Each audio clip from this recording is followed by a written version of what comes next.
Bienvenidos a todos, todas y demás a una nueva clase de historia, esta vez en un nuevo formato que nos obliga a la cuarentena, pero quizás si sale bien podamos extender en el tiempo.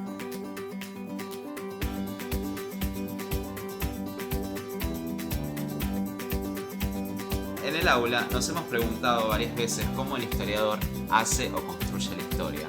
Y en este contexto siempre sale de fondo la cuestión de que el historiador va a las bibliotecas o a los archivos, agarra documentos, agarra papeles, agarra libros y en el caso más ilustrado, ustedes me han dicho también que agarra papiros, que lee papiros, por ejemplo, para investigar la historia de Egipto.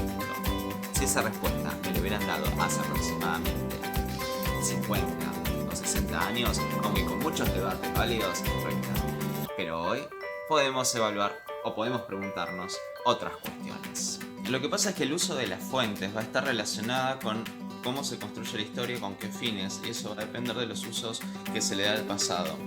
Si vamos a evaluar los usos del pasado, hay un autor que se llama Luis González que nos va a contar que hay por lo menos 4 tipos de usos de ese pasado. El anticuario, que tiene que ver con los hechos motivacionales, que ver con ese tipo de historias que a uno le llena el corazón, las novelas. También tenemos otro tipo de construcción histórica como la didáctica. Observen, cuando hablamos de didáctica hablamos de escuela. ¿Quiénes pagan? ¿Quiénes pagan la mayoría de las escuelas públicas en un Estado nacional? ¿Quiénes? Sí, el Estado. Por lo tanto, el uso de la historia didáctica va a estar más vinculado con jerarquizar a algunos líderes, subir a otros héroes al bronce, con demonizar a otros, y por lo tanto va a haber una intencionalidad en esa construcción y en ese relato histórico. Por lo tanto, la historia didáctica tiene un uso muy preciso que puede ser legitimar un Estado nacional. Existe otro tipo de historia como la historia científica que recopila a través de muchos datos y muchos hechos un acervo enorme de información para poder intentar dar verdades absolutas o por lo menos intentarlo. Como así existen estas historias, hay otro tipo de uso del pasado que construye una nueva historia que se llama crítica, y justamente se llama crítica porque revisa todo lo demás y piensa, atención, con los datos ya construidos, dice Luis González, con los datos ya construidos y ya relevados, piensa si son tan reales o no y los desmitifica. A mitad de siglo después de la Segunda Guerra Mundial, los intereses de ese presente cambiaron. Observaron que ese pasado que se había construido servía justamente para legitimar a algunas personas y que no era una historia total. Una de las escuelas que mayor éxito tuvo en Francia fue la escuela de los anales. Intentar hacer una historia total. Total en el sentido de que pueda contener aspectos sociales, culturales, políticos, económicos. Observaron los historiadores de la escuela de anales que si querían construir una historia total tenía que incluir a esos sectores que no estaban incluidos justamente adentro de las construcciones de las historias que ya existían. Quienes escriben o quienes pueden acceder a la escritura son principalmente hombres, comerciantes, hombres que tienen algún puesto o cargo jerárquico tipo reyes, sacerdotes. Por lo tanto, la escritura va a estar relacionada intrínsecamente a los sectores de poder. En las sociedades que estamos estudiando, niños, niñas, esclavos, esclavas, campesinos, campesinas, no tienen o tienen un acceso muy limitado a la escritura. Por lo tanto, un historiador tiene que pensar cómo podemos recopilar información de estas personas que habitualmente no sabían escribir. Conjunto de minorías empiezan a reclamar por sus derechos. Hablamos entonces de nativos americanos, de afroamericanos, hablamos también de los africanos, de las mujeres, hablamos de las minorías sexuales, que empiezan a observar que además de ser invisibilizados, querían formar parte de esa historia, y los historiadores que para poder incluir a todo este conjunto de personas tenían que observar otras fuentes que no sean las tradicionales. Por lo tanto, empiezan a ponerse en juego elementos que no necesariamente están relacionados con la escritura. decíamos, la escritura está relacionada con el poder y por lo tanto los documentos que validaban a la historia estaban relacionados con la producción de esos centros de poder. Estas minorías que estaban empezando queriendo ser visibilizadas, como no tenían habitualmente poder, no podían tener una producción escrita. Así que otras fuentes que los historiadores empezaron a considerar son, de hecho, canciones, imágenes, arquitectura. O sea, arquitectura me refiero a edificios, casas, departamentos. Piensen cómo viven ustedes, cómo son sus casas, si son iguales que las de otras personas y si eventualmente no indican algún tipo de posición social. Por ejemplo, cartas.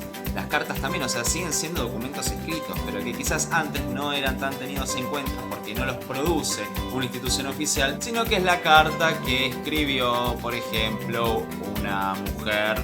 O también cartas como la de Proust, que nos cuenta acerca de que Buenos Aires era un puerto donde había mucha afluencia de homosexuales. Pero también se siguen teniendo en cuenta otro tipo de documentos producidos por el poder, como por ejemplo los mapas. Miren este mapa que les voy a poner por acá. En ese mapa japonés del mundo podemos ver cómo Japón, que se ubica en el centro del mundo, ve estereotipos acerca de los diferentes países, de los estados nacionales, como Brasil tiene afroamericanos durmiendo en hamacas paraguayas, también como monedas, también como billetes claramente. Por ejemplo, acá tenemos a Augusto César, pero también acá tenemos a Roca, o acá tenemos, por ejemplo, a Sarmiento o a Evita. Bueno, todos conocemos también canciones de tipo... canciones producidas por el poder, como por ejemplo los himnos nacionales. Miren, les voy a poner dos ejemplos para que se evidencie esto. Se me calienta la morcilla antes de tirarla a la parrilla.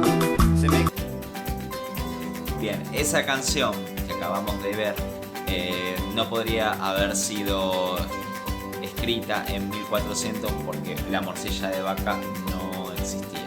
Básicamente porque las vacas las introducen los españoles en el Río de la Plata. Y por otro lado, esta otra canción, Ni Ai Jenny. La estoy leyendo, sí, la estoy leyendo. ¿Qué significa esto? En un chino perfecto, que no es el mío, te amo como el ratón ama al grano de arroz. Imagínense esa metáfora construida en territorios del Río de la Plata, diciéndole a su pareja, te amo como el ratón ama el grano de arroz. Evidentemente las canciones reflejan las mentalidades de los contextos en donde son producidas. Por lo tanto son un recurso muy rico acerca de historias, de acontecimientos, de momentos, de relatos. Después, y esto es a fines del siglo XX y a principios del siglo XXI, la historia oral nos va a explicar que también tenemos que tener en cuenta los testimonios orales, porque son ellos los que con la memoria nos van a estar compartiendo elementos de la historia reciente, que no tienen documentos escritos o que los documentos escritos son escasos. De hecho, de esta manera podemos documentar las grandes dictaduras del siglo XX. Uno de estos enormes trabajos es el de la CONADEP, que reúne estos testimonios en un libro que se llama Nunca Más.